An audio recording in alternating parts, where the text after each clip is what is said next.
The Proven Path to Doing Unique and Meaningful Work, written by James Clear. In June of 2004, Arno Raphael Minikinen stepped up to the microphone at the New England School of Photography to deliver the commencement speech. As he looked out at the graduating students, Minkinen shared a simple theory that, in his estimation, made all the difference between success and failure. He called it the Helsinki bus station theory.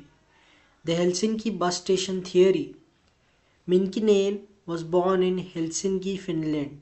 In the center of the city, there was a large bus station, and he began his speech by describing it to the students. Some 2 dozen platforms are laid out in a square at the heart of the city. Minkinen said at the head of each platform is a sign posting the numbers of the bus that leave from the particular platform. The bus numbers might read as follows: 21, 71, 58, 33, and 19. Each bus takes the same route out of the city for at least a kilometer, stopping at a bus stop intervals along the way. He continued, now let's say again, metaphorically speaking, that each bus stop represents 1 year in the life of a photographer, meaning the third bus stop will represent 3 years of photographic activity. Okay, so you have been working for 3 years making platinum studies of nudes. Call it buzz. You take those 3 years of work to the Museum of Fine Arts in Boston, and the curator asks if you are familiar with the nudes of Irving Penn. His bust 71 was on the same line. Or you take them to gallery in Paris and are reminded to check out Bill Brandt bus 58, and so on. Shocked, you realize that what you have been doing for 3 years others have already done. So you hop off the bus, grab a cab because life is short, and head straight back to the bus station looking for another platform. The time This time he said you are going to make 8 into 10 view camera color snapshots of people lying on the beach from a cherry picker's crane. You spent 3 years at it and grand and produce a series of work that elicit the same comment. Haven't you seen the work of Richard Misrich?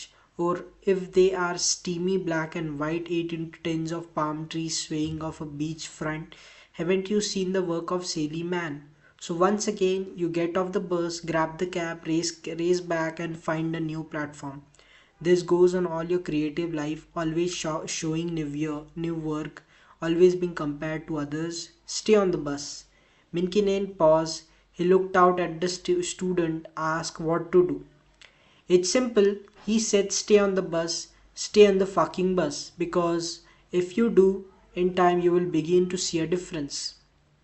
The bus that moves out of Helsinki stays on the same line, but only for a while, maybe a kilometer or two. Then they begin to separate, each number heading off to its own unique destination. Bus 33 suddenly goes north, bus 19 southwest. For a time, maybe 21 and 71 dovetail one another. But soon they split off as well. Irving Penn is headed elsewhere. It's the separation that makes all the difference, Minkinen said, and once you start to see that difference in your work from the work you so admire, that's why you that's why you chose that platform after all. It's time to look for your breakthrough. Suddenly your work starts to get noticed. Now you are working more on your own, making more of the difference between your work and what influenced it. Your vision takes off, and as years mount up and your work begins to pile up, it won't be long before the critics become very intrigued, not just by what separates your work from a Sally Mann or a Ralph Gibson, but by what you did when you first got started. You regain the whole bus route, in fact. The vintage prints made 20 years ago are suddenly re-evaluated and for what it is worth start selling at a premium. At the end of the line, where the bus comes to rest and the driver can get out for a smoke or better yet, a cup of coffee, that's when the work is done. It could be the end of your career as an artist or the end of your life for that matter, but your total output is now all there before you. The early so-called imitations, the peak, the break thoughts, the peaks and the valleys, the closing masterpieces, all with the stamps of unique vision. Why? Because you stayed on the bus. Does consistency lead to success? I write frequently about how mastery requires consistency.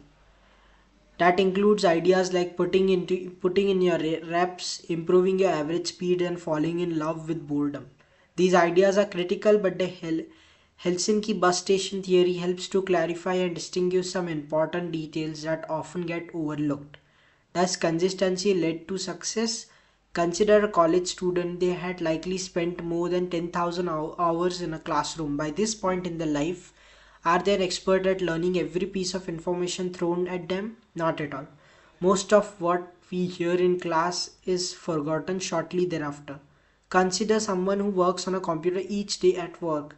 If you have been in your job for years, it is very likely that you have spent more than 10,000 hours writing and responding to emails. Given all of this writing, do you have the skill to write the next great novel?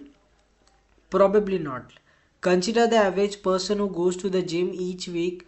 Many folks have been doing this for years or even decades. Are they built like elite athletes? Do they possess elite level strength? Unlikely. The key feature of the Helsinki bus station theory is that it urges you to not simply do more work but to do more rework. It's not the work, it's the rework. Average college students learn idea once. The best college student relearn ideas over and over. Average employees write emails once. Elite novelists rewrite chapters again and again. Average fitness enthusiasts mindlessly follow the same workout routine each week. The best athletes, active critic, each repetitions and constantly improve their technique. It is the revision that matters most. To continue the bus metaphor, the photographers who get off the bus after a few stops and then hop on a new bus line are still doing work the whole time. They are putting in their 10,000 hours. What they are not doing, however, is rework. They are so busy jumping from line to line in the hopes of finding a route nobody has ridden before that they don't invest the time to rework their old ideas. And this, as the Helsinki bus station theory makes clear, is the key to producing something unique and wonderful. By staying on the bus, you give yourself time to rework and revise until you produce something unique, inspiring, and great. It's only by staying on board that mastery reveals itself. Show up enough times to get the average ideas out of the way, and every now and then genius will reveal itself. Malcolm Gladwell's book Outliers popularized the 10,000 hours rule, which states that it takes 10,000 hours of deliberate practice to become an expert in any particular field. I think what we often miss is that deliberate practice is revision. If you are not paying close enough attention to revise, then you are not being deliberate. A lot of people put in 10,000 hours. Very few people put in 10,000 hours of revision. The only way to do that is to stay on the bus. Which bus will you ride? We are all creators in some capacity. The manager who fights for a new initiatives, the accountant who creates a faster process for managing tax returns, the nurse who thinks up a better way of managing her patients, and of course, the writer, the designer, the painter, and the musicians laboring to share their work out to the world. They all are creators. Any creators who tries to move society forward will experience failure. Too often we respond to this failure by calling a cab and getting on another bus. Maybe the ride will be smoother over there. Instead, we should stay on the bus and commit it to the hard work of revisiting, rethinking, and revising our ideas. In order to do that, however, you must answer the toughest decisions of all. Which bus will you ride? What story do you want to tell with your life? What craft do you want to spend your years revising and improving? How do you know the right answer? You don't. Nobody knows the best bus. But if you want to fulfill your potential, you must choose one. This is one of the central tensions of the life. It's your choice, but you must choose. And once you do, stay on the bus.